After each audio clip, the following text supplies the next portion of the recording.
order. Ayan, no? Kuya, ang nag-reach siya magkano yan? Ang galing. 12 years old. Ito na po eh. Ito nyo guys! Papa ko, tawa na naman siya. Ito guys.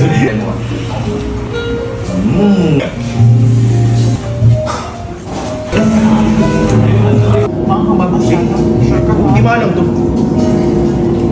Shocks, grabe naman. Sinabi mo na. Baka hindi mo alam eh. Hindi, wag mo isipin. Tumingin ka na lang sa taas. Mawawala yan. Sorry. O, ayan. Picture mo tayo, Papa. 1, 2, 3. So guys, dito po pala ngayon ako sa Isaiah's Kitchen. Ayan, kita nyo. Ang ganda-ganda na po dito ngayon. Ayan, kasama ko po pala ngayon si Papa. Ayan. Ayan po si Tita. Ito po si Ate Tisha. Si Mami. At saka si Bella. So dito po kami ngayon guys magdi-dinner. So abangan niyo po guys yung ating order. So guys, ito na po yung aming order. Ayan, no. Si Mrs. nung minsan pa nagke-crave dyan, no. Ayan, kita niyo naman guys. Kapag date night, alam niya, dito niya ako dinadala. Dumating na po yung paborito ko. Ayan po, kita niyo naman guys. So ito pala guys si Papa, ayan, 1 week kung hindi nakita at nagstay po siya sa Manila, kaya na-miss ko po siya. Ayan, nandito po kami ngayon sa Isaiah's Kitchen. So guys, abangan nyo at ilalabas nila ito sa October 15. Ayan. Kuya, ang nag-reach siya magkano yan? Ranging 4,000. Okay. Meron din ako mumurahin na like 1-2 na steak pero 250 grams. Guys, paborito ni Mrs. yan. Ayan. Kita nyo. Thank you. So guys, try natin tong kanilang Aburi Salmon Sushi. Ayun na natin kung mag-enjoy ito. Wow, ang galing. Actually, yung 12 years old. Yung pakukala dito. Tapos office eh. Dapat meron pa isa para may tagbayan. So guys, ito na po. Ayan po yung kanilang steak dito guys. Oh. Wow. So magandang gabi po sa lahat. Ayan, thank you po sa Isaiah's Kitchen. So dito po ako ngayon. So picture tayo guys. 1, 2, 3. Okay. So magandang gabi po sa lahat. Ayan, dinner naman tayo. So ito po yung aming kakainin ngayong gabi. Ayan, so try natin to kung gaano kasarap. Ayan, si Papa pala. Ngayon ko lang ulit nakita kasi nagstay pala siya guys sa Manila. Namiss ko po yung Papa ko. Hi Tita, shout out po. Kita nyo naman guys na si Papa ay enjoy sa kanyang food. So try po pala natin itong kanilang madugudugong steak. O ayan, kita nyo guys. Sarap. Ito rin Papa ko, tawa na naman siya. Ito guys. Haling ko lang, kinikilig na tatay ko. Di ba? Ito po pala yung kanilang beef gyudon guys. Papatry ko sa aking tatay. Tapos ipapatry ko sa tatay ko yung kanilang steak. Ayan. Papa, try mo.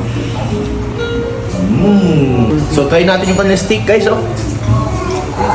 Grabe, lambot. So guys, papatry ko kay Papa yung kanilang beef gyudon. So meron pa kami guys nito. Grabe. Tara, hapunan tayo. Siyempre bago lahat, paborito ko pala ang kanilang chili sauce.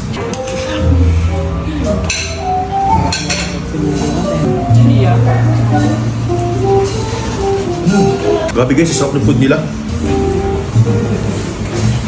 So ngayon pa na maghapon guys, first meal ko. So kanina, ang breakfast ko pala ay 50 grams ng oatmeal, then 5 po na itlog.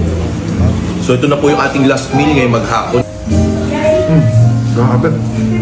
So ito na yung timake. Broka.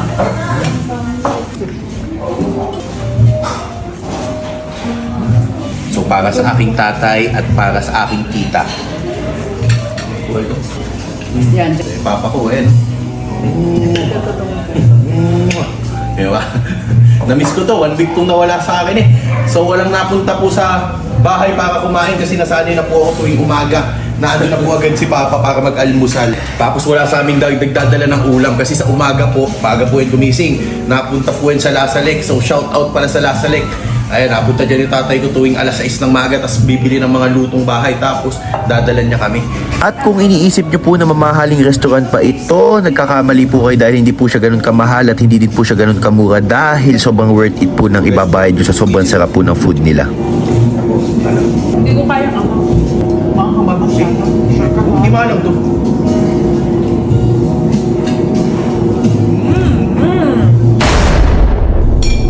Alam?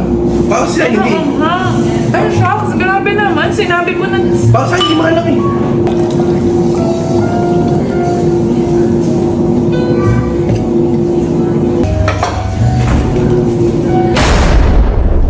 Tumingin ka sa taas. Iba yung anghang. Hindi mo kaya.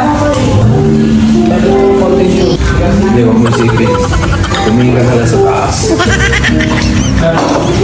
Mawawala yan. Sorry. Sumalong kami eh.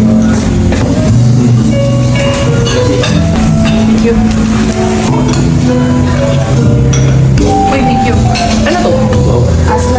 Thank you po ate. Ako sa lang.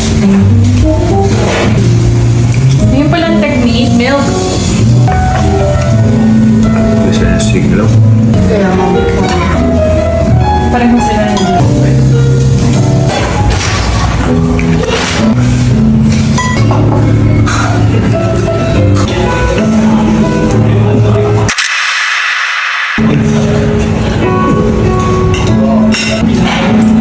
Mas kaya ko ang wasabi. Yes, okay.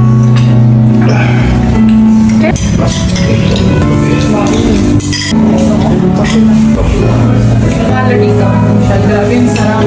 Isaias has always been my favorite, even before ko pa makilala si Luther. So, lumiladon talaga siya sa mamahalin, pero sobrang affordable talaga ng pagkain nila. Tapos marami silang bago sa menu.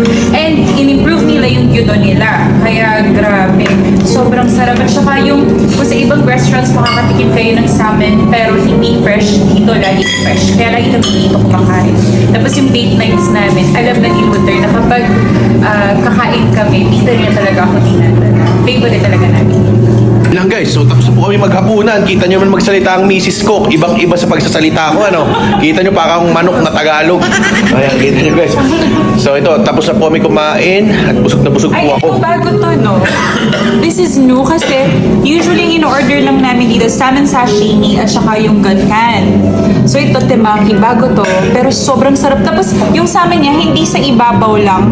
Hanggang dulo, may salmon na laman. So sulit na sulit. Oh, so ayan guys, Isang nakinig nyo na. Oh, ayan. Ano pa, paano masasabi mo? Super sarap. Oh, super sarap. Oo. Oh, ayan. Picture mo tayo, Papa. 1, 2, 3.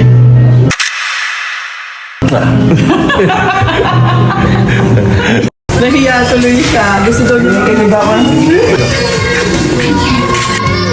Kaya mag-sass flex.